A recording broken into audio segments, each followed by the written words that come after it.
आइए एक नरसी भाग के किस्से में से एक बात, बड़ी सुंदर सी बात, धार्मिक बात आप सभी के बीच में। और बात उस समय की कि जब मनसामल चिट्ठी लिख के भेजते हैं उस नरसी भगत के पास, तो नरसी उस चिट्ठी को जब पढ़ते हैं तो चिट्ठी को पढ़ करके परेशान से हो जाते हैं और उस मुरली वाले को याद करके अपने भाइयों के पास चले जाते हैं। अपने भाइयों से कहते हैं कि बेटी की शादी है, वहां पे भात लेके जाना है।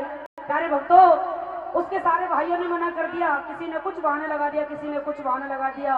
क्यों? क्योंकि नरसी के पास उस समय कुछ भी नहीं था, इसलिए मना कर दिया। इसलिए कहते दुनिया सब मतलब की है, बड़ी बड़ी के साथी होते, बिगड़ी का कोई मोल नहीं होता।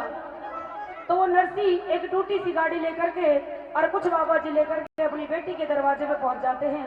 जब मनसामल को पता लगता है तो अपने समधी को वो राजमहल में नहीं रोकते, उसे गौशाला में ठहरा देते हैं।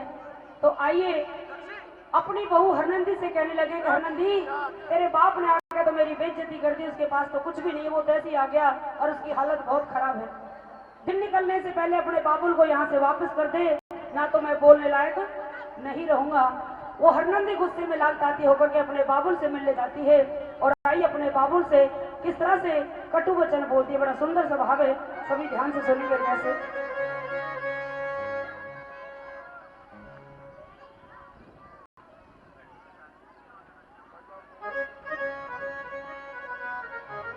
आइए सभी ध्यान से सुनेंगे, बड़ा सुंदर स्वभाव है और किस तरह चलना कहना है।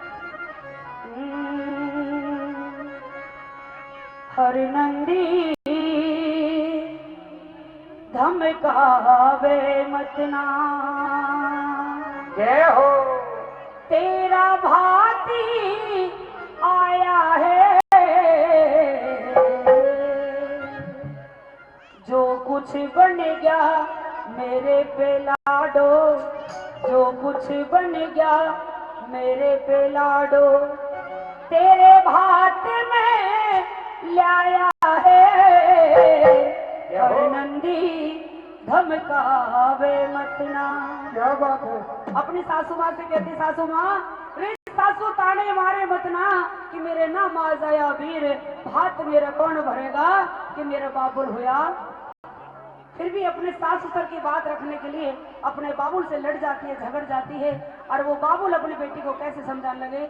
आज बड़ा सुंदर समझन है कहना, हरनंदी धमकावे मत ना, हरनंदी धमकावे मत ना, तेरा भाती आया है, जो कुछ बन गया मेरे पे लाडो, जो कुछ बन गया मेरे पे लाडो, तेरे भात में लाया है।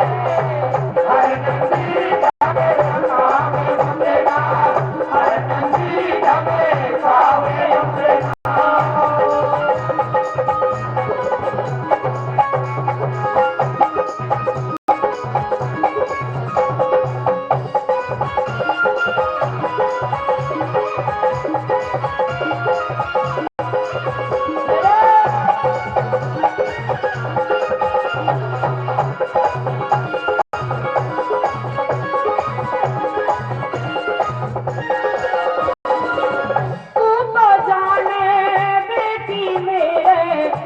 भंडार भरा कर दे, तू तो जाने बेटी में धन भंडार भरा कर दे। दुनिया के ये लोग मने तो साहूकार कहा करते, दुनिया के लोग मने तो साहूकार कहा करते। तेरी शादी में मैंने लाडो, तेरी शादी में मैंने लाडो, कितना धन बरसाया है। हरनंदी धमकावे मत ना, हरनंदी धमकावे मत ना।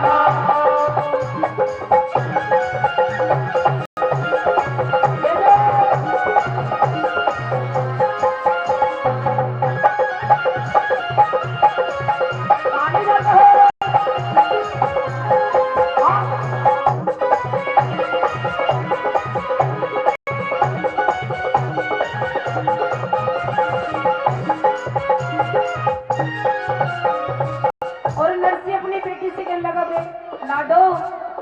दरवाजे पे आए हुए मेहमान की बेइज्जती नहीं करते, आदर भाव किया करते हैं, क्योंकि मेहमान भगवान का रूप होते हैं। आइए दूसरी बात में कैसे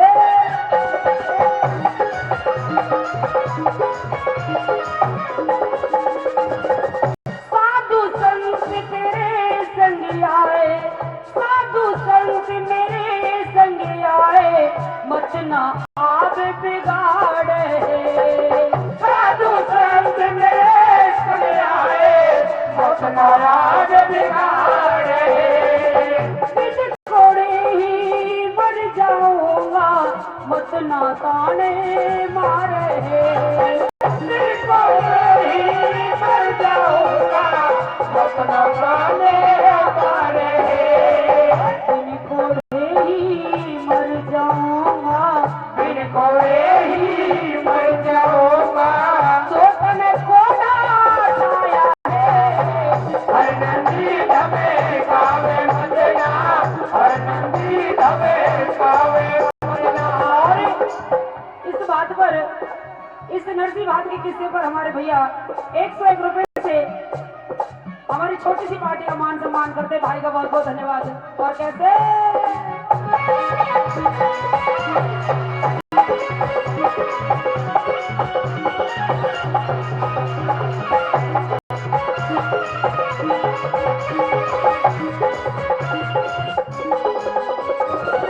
और कहने लगे, बेटी मेरे सपने में वो कृष्ण कन्हैया आए और मुझे सपने में कह के गए कि नरसी इस राजपाट को छोड़ दे, अब इस राजपाट को बिल्कुल त्याग कर दे। अब तेरा समय राजपाट करने का नहीं, अब तेरा समय भक्ति करने का है। कहते हैं जो भगवान की भक्ति में लीन हो जाते हैं, भगवान उनको अमर कर देते हैं। आइए तीसरी कड़ी में किस तरह से बता दिया कैसे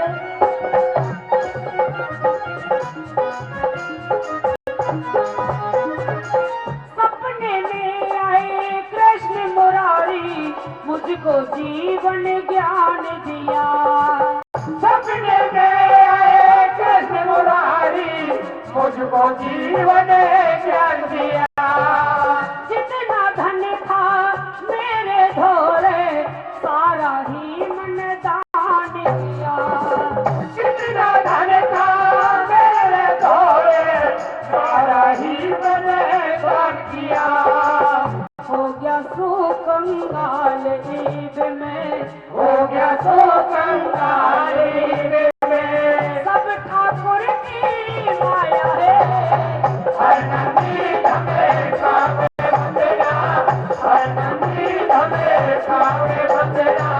तेरा भाग्य आया है, जो कुछ बन गया तेरे पे लाडो। जो कुछ बन गया मेरे पे लाडो। मेरे भाग्य में आया है। हर नंदी धमे कावे बंदना, हर नंदी धमे कावे बंदना।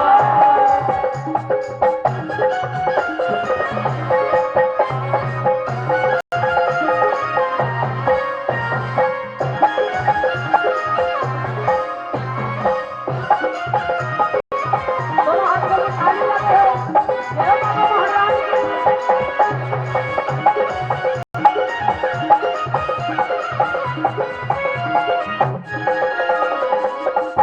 कहने लगे लाडो मेरी एक बात जरूर सुन लेना कि इंसान पर जैसा भी समय आ जाए, चाहे अच्छा आए चाहे बुरा आए, इंसान के ऊपर जैसा भी समय आए वो समय उसको हंस के काट लेना चाहिए। कहते हैं अगर दुख आ जाए और इंसान रोने लगे तो वो दुख पहाड़ जैसा बन जाता है, और हंस के उस जीवन को काट ले तो दुख का पता नहीं चलता।